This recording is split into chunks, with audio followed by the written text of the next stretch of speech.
ಅಂತೂ ಇಂತೂ ನಮ್ಮನಿಗೆ washing machine ಬಂತ ಇನ್ ಅರ್ಬಿ ಮಸ್ತಂಗ್ ಒಗಿಬಹುದು. ಎಲ್ಲಿ ಇಡಬೇಕ್ರಿ ಅಕ್ಕಾರ ವಾಷಿಂಗ್ ಮಿಷಿನ್? ಇಲ್ಲ ನನ್ನ ತಲೆ ಮೇಲೆ ಇಟ್ಬಿಡ್ರಿ. ಹೆಂಗ್ ಕೇಳ್ತೀರಿ? ಅಲ್ಲಿ 3ನೇ ಫ್ಲೋರ್ ಅಲ್ಲಿ ಇಡ್ಬರ್ರಿ. ಹಾ ಇಡ್ತೇನೆ ತೋರಿ. ತಲೆ ಮ್ಯಾಗ ಇಡಂದ್ರ ಇಟ್ಟು ಬಿಡ್ತೇನೆ ನಾ. ಅಂತೂ ಇಂತೂ ಹೊಸ ವಾಷಿಂಗ್ ಮೆಷಿನ್ ಶಿಫ್ಟ್ ಆತ. ಅಕ್ಕಾರ ಇದು ಹೆಂಗ್ ಯೂಸ್ ಮಾಡ್ಬೇಕಂತ ನಾ ಹೇಳ್ತೇನೆ ನೋಡ್ರಿ ನಿಮಗೆ. ಕಮ್ ಪೌಡರ್ ಹಾಕ್ಬೇಕ್ರಿ ಇದಕ್ಕೆ. ತಡ್ರಿ ಅದು ಗೊತ್ತಿದ್ದಕ್ಕ ನಾ ಹೊಸ ವಾಷಿಂಗ್ ಮೆಷಿನ್ ತಗೊಂಡಿದ್ರಿ. ಗೊತ್ತಿಲ್ಲಾರ್ದಕ್ಕೆ ಏನು ತಗೊಂಡಿಲ್ರಿ. ಗೊತ್ತೇ ತಗೋರಿ ನಂಗೆ ಹೋಗ್ರಿ ನೀವು. ಆಯ್ತು ತೋರಿ. ನಂಗೆ ಗೊತ್ತಿಲ್ಲ ಅಂತ ಅನ್ಕೊಂಡಾನ. ಅಷ್ಟು ಮಬ್ಬ ಅನ್ಕೊಂಡು ಏನ ಬರ್ತೈತೆ ನಂಗೆಲ್ಲ ಚಲೋ ಮಾಡ.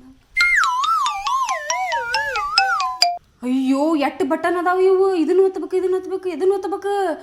ಅಂತ ಚಂದ ಹೇಳಾತಿದ್ದ ಗೊತ್ತೈತಂತ ಕಳಿಸ್ಬಿಟ್ಟೆ ಅವಂಗ. ನಂಗೇನು ತಿಳಿಯವಲ್ದು. ಕೇಳ್ಕೊಂಬರ್ತೈತರಿ ಅವಂಗ. ಏ ಅಣ್ಣಾರ ಒಂದು ಸ್ವಲ್ಪ ನಿಂದರಿ. ಆ ವಾಷಿಂಗ್ ಮೆಷಿನ್ ಹೆಂಗ್ ಚಾಲೂ ಮಾಡೋದು ಹೇಳಿ ಹೋಗ್ರಿ ಒಂದು ಸ್ವಲ್ಪ. ನಂಗೆ ಗೊತ್ತಿಲ್ರಿ ಅದ. ಹಂಗೆ ಯಾಕೆ ಮಾಡ್ತೀರಿ ಹೇಳ್ರಿ. ಎಷ್ಟೊಂದು ಬಟನ್ ಅದಾವ ಅದ್ರಾಗ. 500 ರೂಪಾಯಿ ಕೊಡ್ರಿ ಹೇಳ್ತಾನ. ಹೇಳಿ ಬಾ. 600 ರೂಪಾಯಿ ನೋಡ್ರಿ ಈಗ.